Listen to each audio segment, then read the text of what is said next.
गया। टकराव की स्थिति कहीं नहीं है।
तो पंजाब से जलियांवाला बाग स्मारक के पुनर्निर्मित यानी कि रेनोवेटेड परिसर का आज प्रधानमंत्री मोदी उद्घाटन करने वाले हैं कुछ ही देर में, और उसी कार्यक्रम की ये तस्वीर आप देख रहे हैं जहां पर वर्चुअली वीडियो कॉन्फ्रेंसिंग के जरिए वो जुड़े हुए हैं।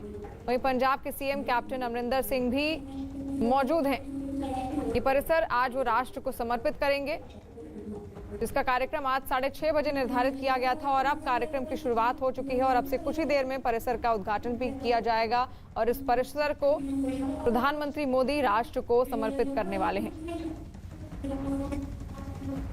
और इस उद्घाटन कार्यक्रम में परिसर को बेहतर बनाने के लिए सरकार की तरफ से उठाए गए कदमों को भी दर्शाया जाएगा। अलग अलग तरीके से जलियांवाला बाग को रेनोवेट किया जाएगा। इसके अलावा जलियांवाला बाग में एक थिएटर का भी निर्माण किया गया है। इसमें एक साथ 80 लोगों के बैठने की क्षमता है। एक थिएटर में डिजिटल डॉक्यूमेंट्री भी दिखाई जाएगी और इसके लिए जलियांवाला बाग नरसंहार पर डिजिटल डॉक्यूमेंट्री तैयार की गई है। इसमें गेट से अंग्रेजी सेना के प्रवेश से लेकर जलियांवाला बाग में बैठकर बेकसूर लोगों पर गोलियों चलाने तक की पूरी घटना कैद है।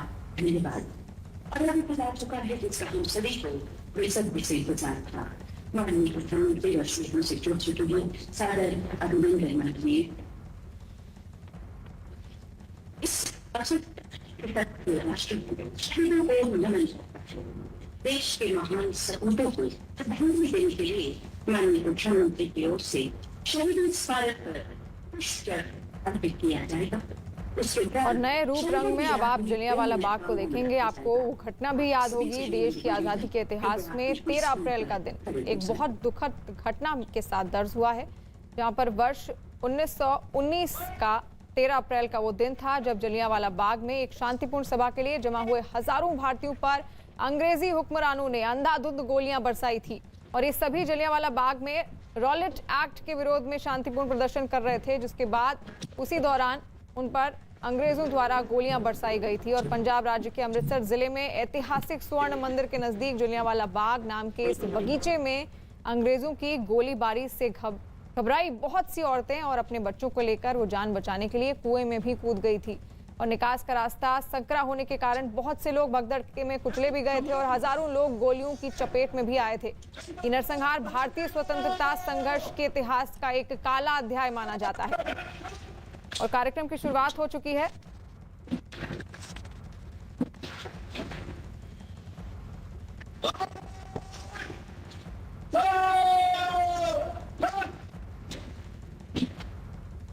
और तस्वीरें भी आप देख रहे हैं किस तरह स्मारक के पुनर्निर्मित यानी कि रेनोवेटेड परिसर का आज प्रधानमंत्री मोदी उद्घाटन करेंगे। और अमिताभ सिन्हा जी हमारे सहयोगी हमारे साथ जुड़ गए हैं।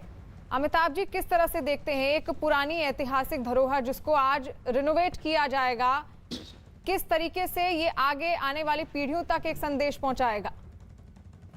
बिल्कुल, जलियांवाला बाग एक ऐसी याद है जिसको देखकर जो भी वहां जाता है एक ब्रिटिश साम्राज्य के खिलाफ एक नफरत का भाव जरूर उठकर आता है, क्योंकि जलियांवाला बाग में रॉलेट एक्ट के खिलाफ एक शांतिपूर्ण प्रदर्शन कर रही भीड़ पर गोलियां चलाई गई थी। इसी स्मारक को जीर्णोद्धार पुनरुद्धार के लिए प्रधानमंत्री ने वादा किया था, जिसका काम पूरा कर लिया गया है। और जलियांवाला बाग का स्मारक अब पूरे देश के नाम समर्पित करेंगे प्रधानमंत्री, जिसकी प्रक्रिया अब शुरू हो चुकी है। इसमें एक म्यूजियम गैलरीज बनाई जा रही हैं, 4 म्यूजियम गैलरी यहाँ पर बनाई गई हैं, जिसमें सारी जिसमें जिसमें जिसमें जो भी वहाँ की जो पुराने बिल्डिंगें थी, जिन दीवारों में गोलियों के छेद नजर आ रहे थे, सब कुछ यहाँ पर आपको नजर आएगा। जो भी यहाँ पर दर्शन करने आएगा इसे शहीदों के तीर्थस्थल जिसे कहा जा सकता है, उस जगह पे पंजाब उस पीरियड में यहाँ पर आपको 3D रिप्रेजेंटेशन मिलेगा जलियांवाला बाग के बारे में। यहाँ पर आपको मैपिंग मिलेगी। उसके साथ साथ एक साउंड एंड लाइट शो का भी यहाँ पर सेटअप किया जा रहा है, जो कि अब 13 अप्रैल 1919 की घटनाओं के बारे में वो साउंड एंड लाइट शो दिखाएगा, जो कि वहाँ जो भी वहाँ श्रद्धालु और दर्शनार्थी जो पर्यटक वहाँ पहुंचेंगे उनको वो बताया जाएगा कि इस जलियांवाला बाग का इतिहास क्या रहा है और कैसे शहीदों ने यहाँ कुर्बानियां दी थी, कैसे मजबूर और शांतिपूर्ण लोगों पर गोलियां चलाई थी जनरल डायर ने। इसके साथ ही वहाँ पर कई डेवलपमेंट इनिशिएटिव थी प्रधानमंत्री पहले भी वहां पर अमृतसर गए थे और वहां पर वायदा किया था और जीर्णोद्धार की शुरुआत करवाई थी उन्होंने। तो कुल मिलाकर एक लोकल पंजाब के आर्किटेक्चर के स्टाइल, पंजाबी आर्किटेक्चर स्टाइल में यहाँ पर सबको डेवलप किया गया है। साथ ही साथ लाइट एंड साउंड है, कई नई मॉडर्न एमिनिटीज यहाँ पर लगाई गई हैं, जिसमें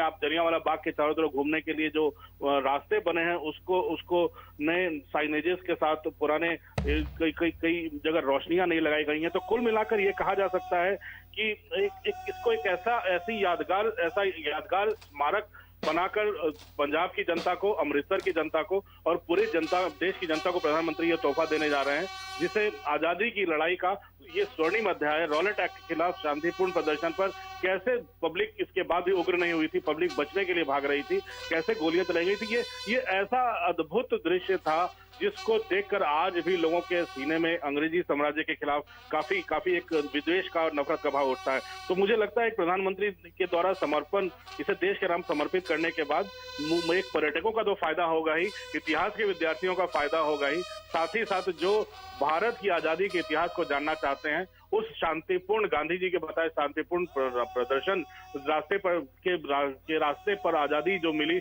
उसको देखना चाहते हैं, वो जलियांवाला बाग जरूर जाएंगे। अमृतसर में अगर कोई एक स्थल होगा दर्शन का जो पूरे देश और दुनिया में जाना जाएगा, तो वो जलियांवाला बाग होगा। मुझे लगता है इस स्मारक को समर्पित करने के बाद ये जरूर देश की जनता देखेगी। बिल्कुल, देश की जनता इसको जरूर देखना चाहेगी और जो पुनर्निर्माण हो रहा है इसका खासतौर पर अब इसका आकर्षण और ज्यादा बढ़ जाएगा और जलियांवाला बाग